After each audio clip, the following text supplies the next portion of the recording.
salam sejahtera bagi kita semua. Video ini adalah tugas perkuliahan salah satu topik dalam mata kuliah teologi sistematika yang sudah kami pelajari bersama Bapak dosen pengampu Dr. Baginda Sitompul MPDK. Untuk itu, saya Nitra Purba dengan NIM 250101068 Prodi Pendidikan Agama Kristen, mahasiswa IAKM Tarutung, mempresentasikan topik tentang Kristologi. Kristologi adalah cabang teologi sistematika yang mempelajari pribadi dan karya Yesus Kristus. Dalam tradisi iman Kristen, Kristologi menjadi pusat teologi karena seluruh rencana keselamatan Allah berpuncak pada pribadi dan karya Kristus. Ada 3 kesaksian Perjanjian Baru tentang identitas Kristus. Yang pertama yaitu Yesus sebagai manusia sejati. Alkitab menegaskan kemanusiaan Yesus secara nyata. Yang pertama yaitu ia lahir dari seorang perempuan, Galatia 4 ayat 4. Yang kedua yaitu ia bertumbuh secara manusiawi, Lukas 2 ayat 52. Yang ketiga yaitu ia mengalami lapar, Matius 4 ayat 2. Yang keempat yaitu ia merasa letih, Yohanes 4 ayat 6. Yang kelima yaitu ia mengalami penderitaan dan kematian, Ibrani 2 ayat 14. Yang kedua yaitu Yesus sebagai Allah sejati. Selain sebagai manusia, Perjanjian Baru juga menegaskan keilahian Kristus. Tertulis dalam Yohanes 1 ayat 1, pada mulanya adalah Firman. Firman itu bersama-sama dengan Allah, dan Firman itu adalah Allah. Dengan demikian, Yesus bukan hanya seorang nabi atau guru moral, tapi Allah yang menjelma menjadi manusia. Yang ketiga yaitu gelar-gelar Kristologi.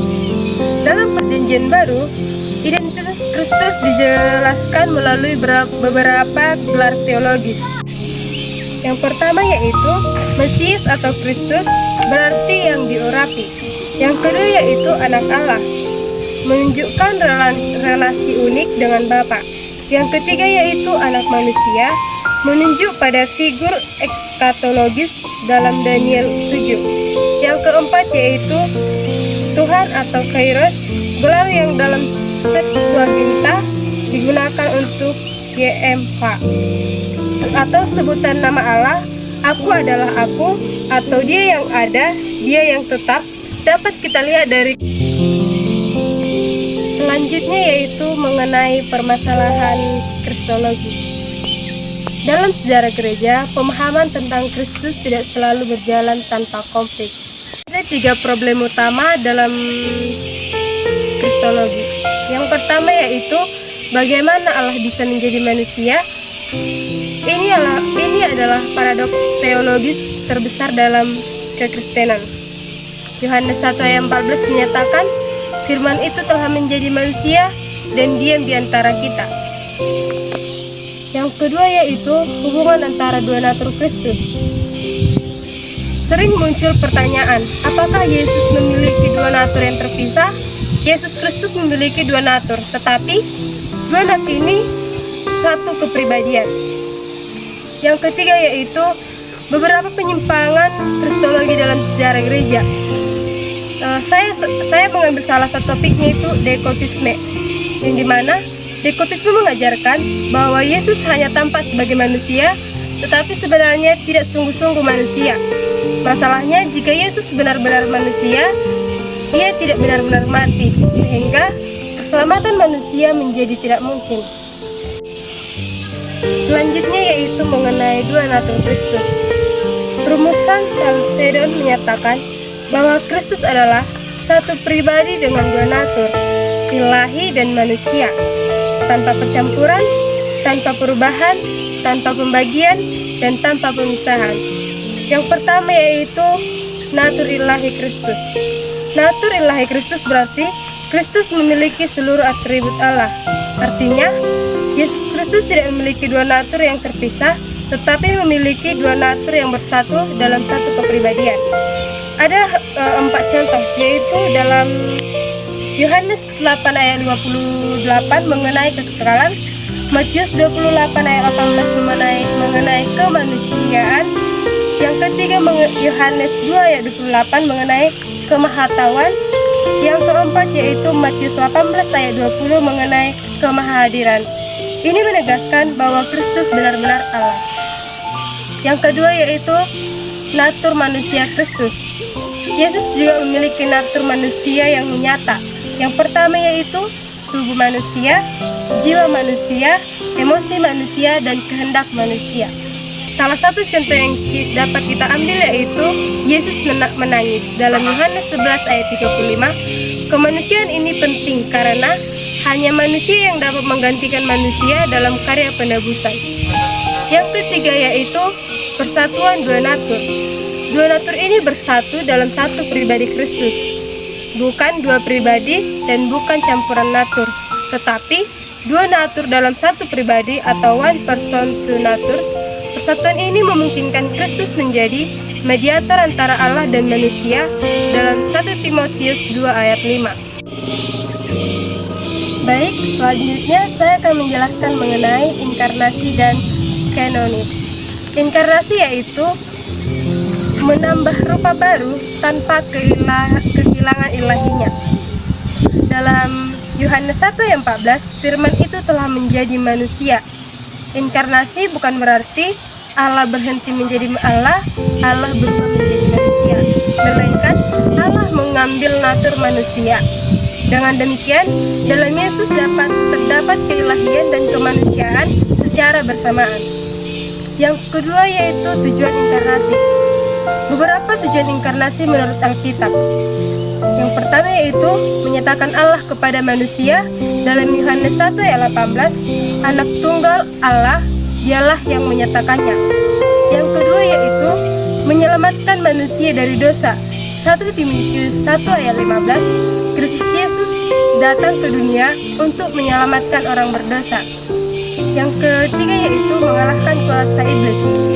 Ibrani 2 ayat 14, supaya oleh kematiannya Dia memusnahkan dia yang berkuasa atas maut. Yang keempat yaitu menjadi iman besar yang berempati. Ibrani 4 ayat 15, Dia telah dicobai sama seperti kita. Tiga yaitu doktrin kanonis. Konsep kanonis berasal dari kata Yunani keno, yang berarti memasangkan diri. Dapat kita lihat dari Filipi 2 ayat 6-7. Dia yang walaupun dalam rupa Allah tidak menganggap kesetaraannya dengan Allah sebagai milik yang harus dipertahankan, melainkan yang telah mengosongkan dirinya. Kenonis tidak berarti bahwa Kristus kehilangan keilahiannya, tetapi bahwa Ia secara sukarela membatasi penggunaan hak-hak ilahinya. Ia mengambil dari rupa seorang hamba, kondisi manusia, kehidupan, dan kerendahan. Keempat yaitu makna teologi kenonis. Kenonis menunjukkan beberapa hal penting. Yang pertama yaitu kerendahan hati Allah. Kedua yaitu pola hidup bagi orang percaya. Yang ketiga yaitu paradoks kemuliaan Allah. Kesimpulan teologis kristologi menegaskan bahwa Yesus Kristus adalah pusat wahyu Allah dan karya keselamatan. Alkitab menyatakan bahwa Ia adalah Allah sejati dan manusia sejati yang bersatu dalam satu pribadi. Pembahasan selanjutnya yaitu mengenai tiga jabatan Kristus atau munus triplex. Dalam teologi sistematika, karya Kristus sering dipahami melalui konsep tiga jabatan Kristus, yaitu yang pertama nabi, iman, dan raja. Ia bukan hanya sekedar menjalankan satu jabatan tersebut, tetapi menggenapi ketiganya secara sempurna. Yang pertama yaitu Kristus sebagai nabi. Nabi sebagai perantara mulut Allah akan firman-Nya, yang dimana Nabi akan menyampaikan firman yang disampaikan oleh Allah kepada umat-Nya. Dalam perjanjian lama, Nabi adalah seorang yang dipanggil Allah untuk menyampaikan firman-Nya kepada umat. Dasar Alkitabiah Ulangan 18 ayat 15 menyatakan nubuat tentang Nabi yang menyampaikan firman-Nya kepada umat. Perjanjian baru memahami nubuat ini sebagai referensi kepada Kristus.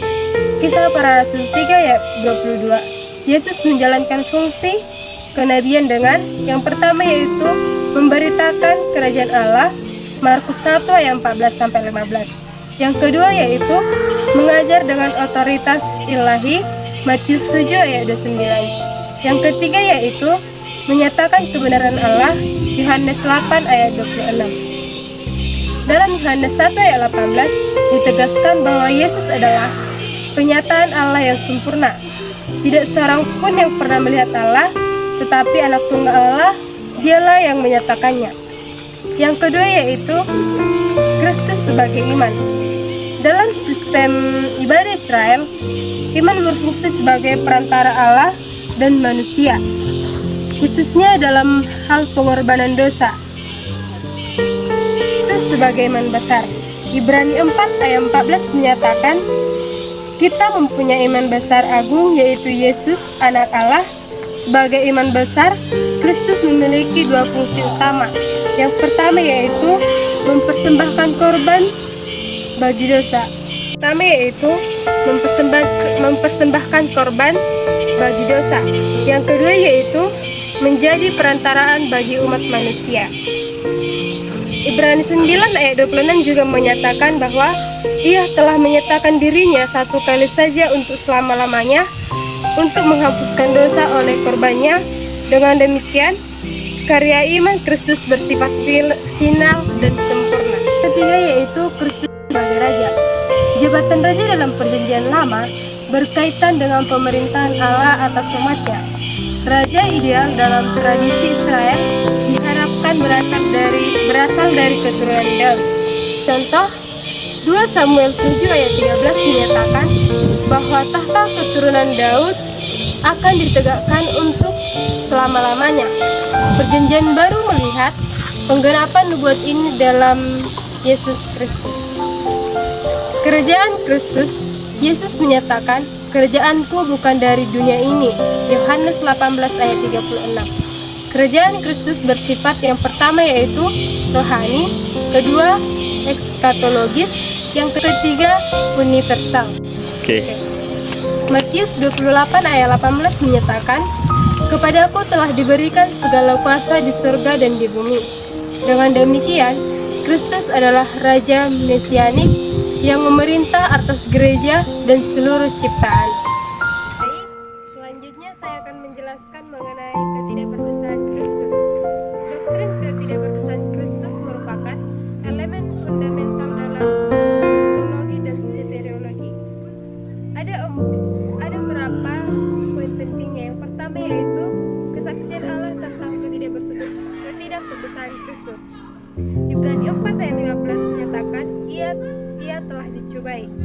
Ayat ini menunjukkan dua hal penting. Yang pertama yaitu Kristus mengalami pencobaan nyata. Dapat kita ambil contoh dari Matius 4 di mana saat iblis mencobai Yesus di padang gurun, tetapi atas ketaatannya Yesus tidak melakukan hal itu dan Yesus tidak berdosa. Yang kedua yaitu hubungan antara ketidakberdosaan dan inkarnasi. Ketidakberdosaan Kristus berkaitan dengan cara inkarnasinya. Kristus dikandung oleh Roh Kudus, Lukas 1 ayat 35, sehingga ia tidak mewarisi natur dosa yang biasa dimiliki oleh manusia. Dengan demikian, Kristus memiliki natur manusia sejati, tapi tanpa natur dosa. Yang ketiga yaitu implikasi soteriologis.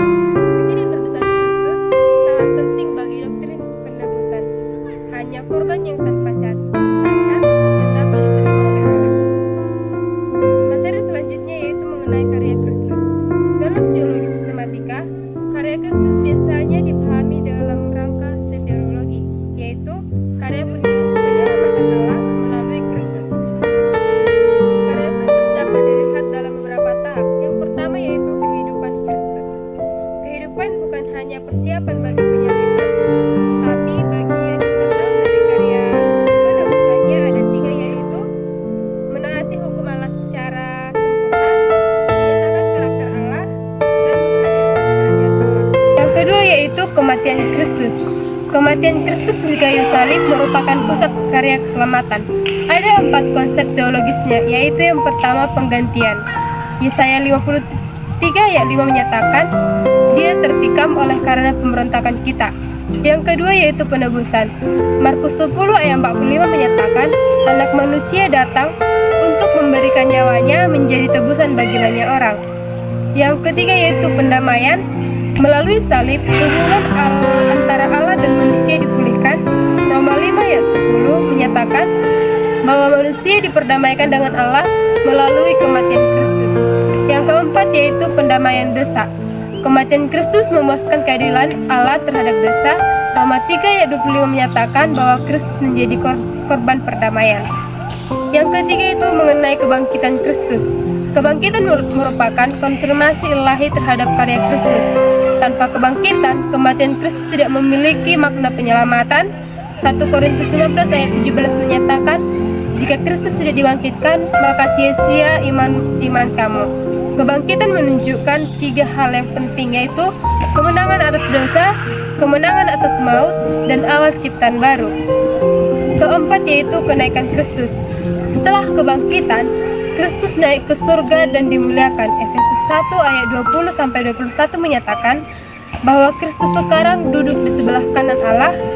Kenaikan juga menunjukkan pemulihan Kristus dan pemerintahan Kristus atas gereja. Yang kelima mengenai pelayanan Kristus saat ini. Kristus tidak berhenti bekerja setelah kenaikannya.